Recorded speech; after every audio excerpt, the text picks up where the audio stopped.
Hey guys, and welcome back to our adventures in Minecraft. As always, I'm DemonFire93, and yes, I just tried to walk up that one block step because I forgot I'm not on Onyx anymore. That's right, last episode we left Onyx fenced in.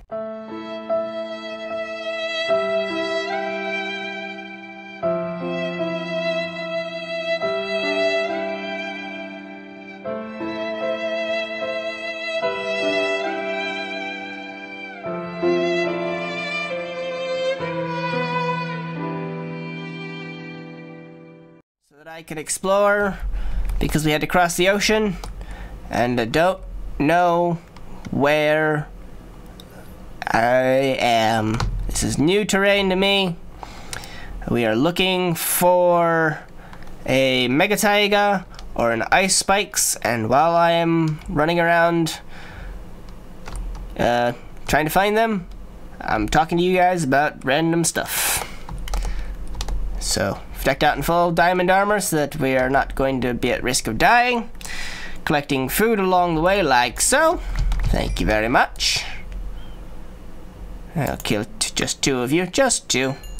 And last episode we ended off, ooh, that's gonna be cool if we can explore that. Hopefully we haven't come this way before. This will be the test, I guess, to see.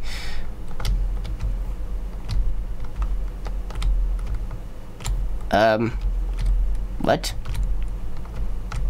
Hello? Peony? Whatever they're called? What the hell? Floating peony. Very interesting. Okay then. Ha! But. And then it broke like a sunflower. What is going on? I don't know, guys. But last episode, we were talking about World of Warcraft and the branching games, branching areas that you can go, so that you can, once you get to this level, you can go here or there or there or there for questing, so that you have a lot of replayability where you don't have to end up playing the same story. Some of you may realize what I'm going to be talking about today from that. Well, that's all messed up. These stairs got made wrong. What is with this? What is going on here? This place is deranged. I feel like I would have known if I would know if I had been here before. Okay. Take that. Clearly haven't been here before. Diamond. We're gonna fill up our inventory with all this stuff. Holy crap, emeralds. Don't mind me, just gonna take all this. I don't know why I'm using a shovel. Don't need a shovel for that. Can I has all of this TNTs, and we'll put the wool in its place. There we go. Ta-da! Alright, so chiseled? Sure. Don't care what order I put them back in. So, some of you may be able to guess from that topic that I'm wanting to continue with, that what we might be talking about today. With the branching style and everything, I want to talk a little bit about sort of the branching video games and or butterfly effect games, kind of like Until Dawn. Now, the whole... Hello. Oh, we gotta look at this now. We've gotta find it.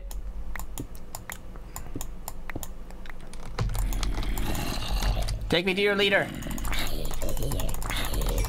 Or to your spawner. Nope, not this way. Alright. Well. Oh, that's certainly not a spawner. Have fun down there. Okay, well. I guess it was just... That was weird. I thought it was darkness mobs. Or not darkness mobs. I thought it was, spawner mobs. That's what it seemed like Definitely seemed that way.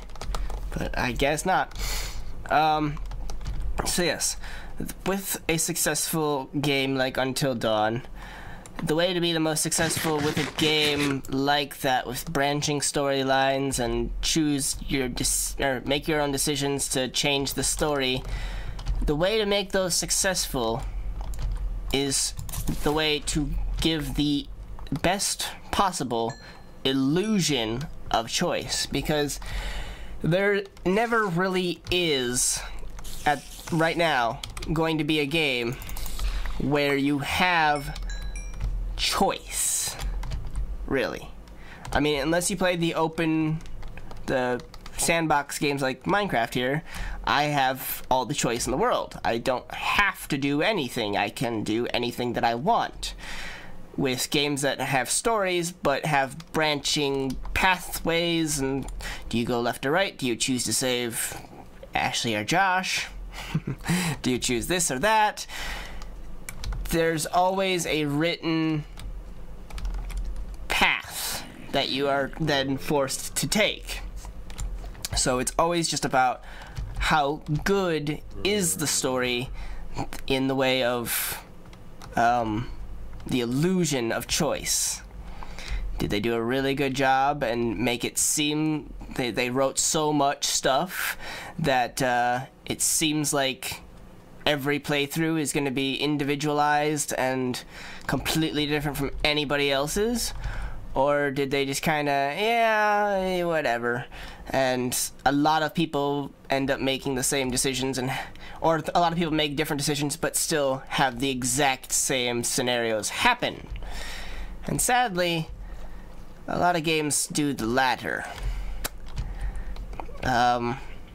Because to do the former would require a lot more work. And I mean a lot, because to do the type of story that I would want to do for a video game would take so long, because you would have to write infinite possibilities, well, not infinite, but so many different possibilities of what if they choose to do this, what if they choose to do that, then they can do this or do that, and have to then have voice actors do the audio recordings for that possibility that hundreds of people may never see. But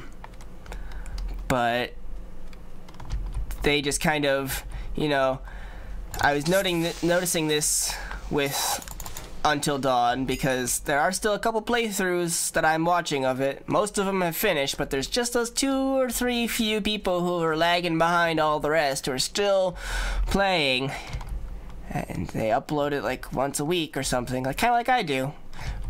So I'm not like mad about that, but it's just I'm just now getting to the parts where they have the same things as other people have had, even though they've made different decisions, and it's kind of frustrating. And also noticed that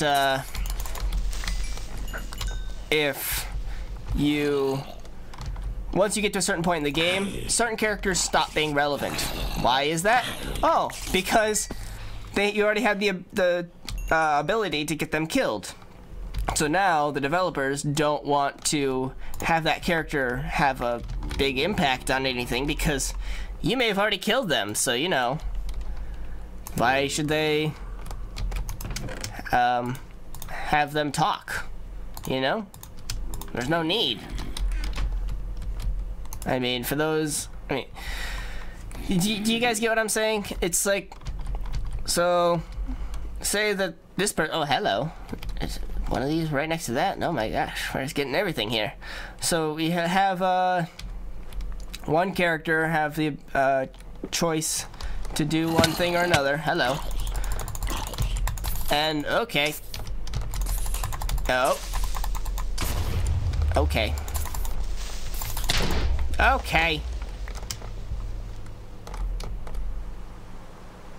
Please tell me that that's not gonna make that blow up. I'm gonna go ahead and guess that it's not gonna make that blow up. Okay. Well, anyways. So let's say the character makes a decision and gets them killed. Then the game just doesn't have much in the way of story, what is it? Story driving. Doesn't drive the... They don't have any more lines in the entire game that drives the story forward, because in another person's playthrough, they could have gotten X character killed.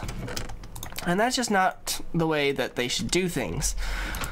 I go back to Life is Strange, because that game did an amazing job with this, where you can have either Max save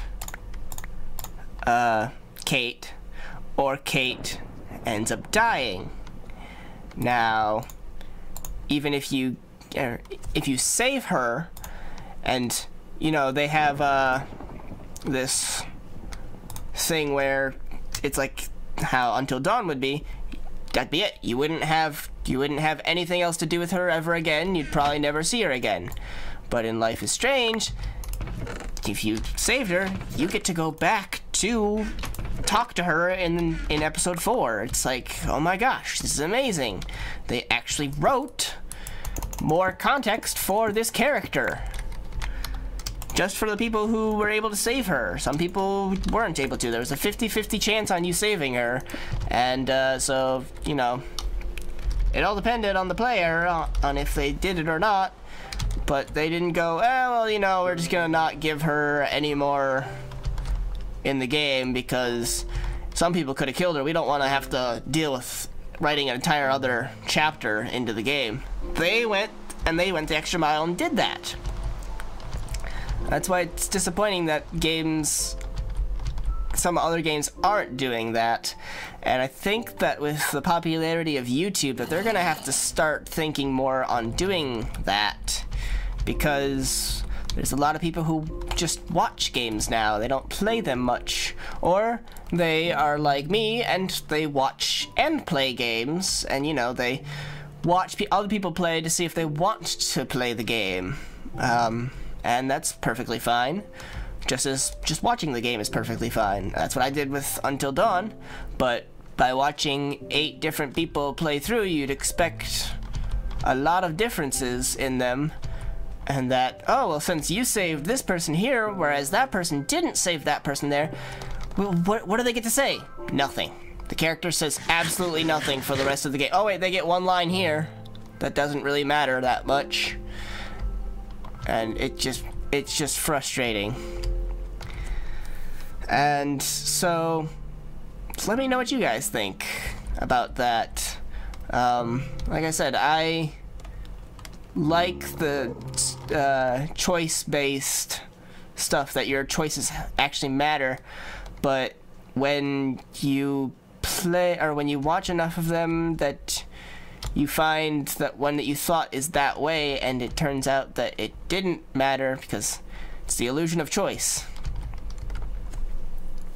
It all goes back to the illusion of choice, how well they give the illusion. If I write 10,000 different ways that the game can end, there is going to be a vast amount of... There's going to be a huge illusion of choice, because the people who play the game will go, oh man, I had this happen. Really? You did? I didn't have that happen. How'd you get that to happen? Oh, well, this happened, and that happened, and then that. And it's like, oh, well, I did this. I went left there, and I got a completely different thing. And it's just like, oh, that's why I went right. And it's like, see? You had a completely different experience from somebody else. Completely different dialogue, completely different characters, maybe even. Alright, where's the creeper? No, that would be really cool. You have completely other characters that you don't get introduced to unless you went right or left, you know? That's just how I think of it, though. But I don't know.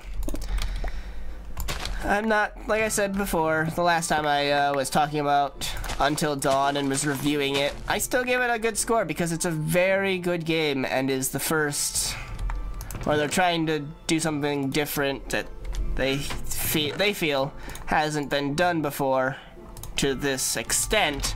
And I might agree with them, but I might also at times lean the other way and say not so much.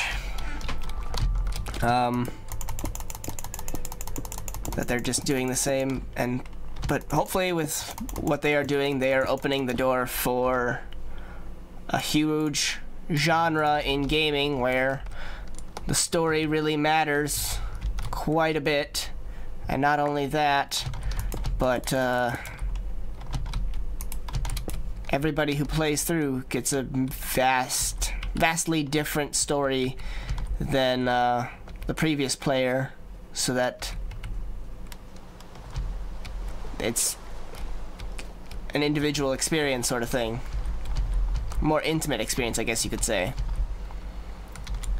I mean, that's kind of cool if you end up making the story have so many different facets to it that anything could happen. That you could get any combination to have a different ending. Then it feels like when you play that, wow, this felt like this ending was tailor-made for me because I haven't seen anybody else get this ending to the game. And it's kind of cool, you know? Like, take for example, right now in Minecraft, if I were streaming this, I could do a better example of it, but I could say, okay, so let's cut down some of these trees, or I can crest this hill. But here's the thing, I can only do one. I can either cut down these trees or crest this hill. Which one would you guys want me to choose? If I cut down the trees, I'll be going that way afterwards, and you'll never get to see what's over this hill. Or we can go over this hill, but we'll be lacking wood, something that you kind of need in Minecraft a lot of times. But right now, I don't need the wood, and so I'm going over this hill. And now we'll never have the wood. I know that's a crappy example, but it's the best that I can do right now because there's nothing in front of me that is actually a big drastic change in the game. But say for example that I decided I wanted to do a project in Minecraft, which I do have plenty of projects in mind. Now, say I ask you guys, oh crap, if I should do this project, Project A or Project B. Should I build the fish tank on the, whatchamacallit, the ocean monument, or should I make a tree house? These are hypotheticals. I am going to be making the ocean monument. I've been thinking of a treehouse, but I've been debating on a treehouse, and I don't think I'm going to do it. But I could ask you guys that question and put it to a vote. You guys could do that, and we would see which one we do, and then we do it.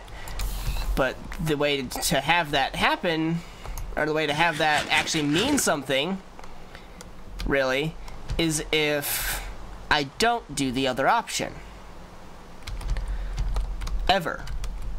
So it's like, well, now the story is completely different on what we're doing in Minecraft, because what if I had a treehouse now instead of the fish tank that we're going to be making? What if I had just gone left there, decided to make that treehouse? We'd be playing a completely different version of Minecraft. We'd be doing something completely different. Oh, we're back to the lag. Doesn't help that we got this rain here. But, you know, or the best way to do the illusion of it, at least, would be that I ask you guys which one I should do. You guys tell me. say 90% say I should make the fish tank. So I make the fish tank. Then maybe 100 episodes down the line, I make a treehouse. Now it's far enough along that you guys have forgotten about this choice that we made 100 episodes ago, where we asked, should we make the treehouse or the fish tank?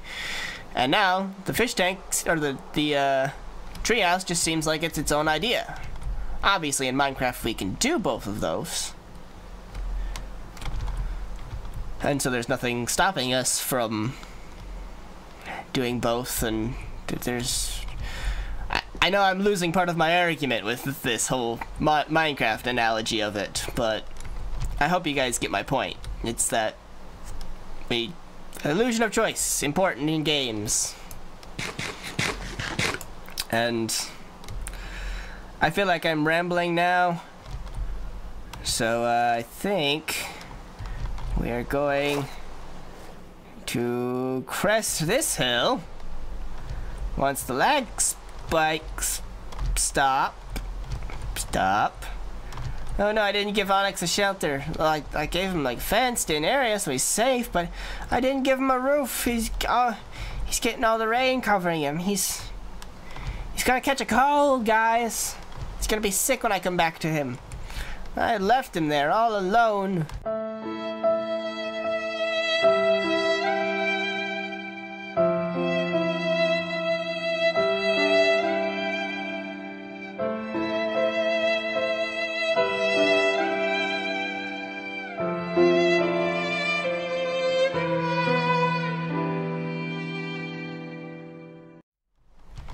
He's in an area he doesn't know. I wouldn't be surprised if when we came back, he had run away. Another village. Well, we're certainly finding villages now. Jeez, where were all these villagers when we were doing our villager bust episodes? My God. Where even am I? That's a badly constructed sentence. Where am I even? There we go, that's better. Hey, and the rain stopped. Thank you, rain. Your grass is catching on fire, villagers. Did you know that? I put it out for you. You're welcome. There are horses living here? You guys live amongst horses? That's cool. That's cool, I guess. Do you let the horses stay in the houses too? I could build the stables for you. I'm not going to, but I could. So, I forget with the way that this is gone. Ooh, that looks cool. With the way that Minecraft... Nope, I only heard one. It's just a cave. Yeah, with the way that Minecraft has been developed, I don't remember... I know that they've made the change so that biomes are now kind of grouped together by their sort of they're regionally categorized and have other biomes that are like the other ones. You guys know what I mean. They have savannas next to deserts, and deserts are not going to be next to big mountains that are going to be freezing cold, because that doesn't make sense that 2 feet to your left, there's a frozen area next to a desert. It just does not seem possible. But, then you throw into the mix that they also have the snow now falls beyond a certain height. Above a certain height, snow falls. So I guess I really should always head towards the snowy areas if I want the ice spikes. But that does not necessarily mean that we're going to find ice spikes, because snow now falls at whatever Y level. And so we're looking for cold biomes. That is how we do. And I'm not finding any. Where is the ice spikes that I'm looking for? Wait, that's not a rabbit. That's a rabbit. That's a rabbit. That's a rabbit. Die! Why are you all turning into peonies? I mean, grass, not rabbits. Haha. I thought that the donkeys were rabbits for a minute, and then I realized they weren't. Donkeys. The world's... I don't even know where I was going with that. I was gonna say the world's rabbits, but that doesn't make a damn bit of sense. The world's giant rabbits are donkeys. No. There we go. Seeds. Yes. Draw out the seeds and get more lag spikes. Rabbit Slayer has been fed very well these past 2 episodes. She's very happy. Can't you guys tell? She's glittering. She's glimmering and shining, and she's very happy with us. But I don't see any ice spikes, and I feel like I've run out of things to talk about. So you guys should let me know in the comments what you guys think about the illusion of choice in video games. If you feel it's important in the storytelling process, or if you don't care about the storytelling process, you just want to play Call of Duty and shoot things, that's fine too. I enjoy games where I shoot things just as much as I enjoy games where I am told a very good story and I get to play through that story. I feel like I enjoy that more than I enjoy just the random shooting, but that's my personal preference. But I believe that is all the time that we have for today, guys. So as always, hope you guys enjoyed. And I'm Demon Fire 93, and I will see you guys next time.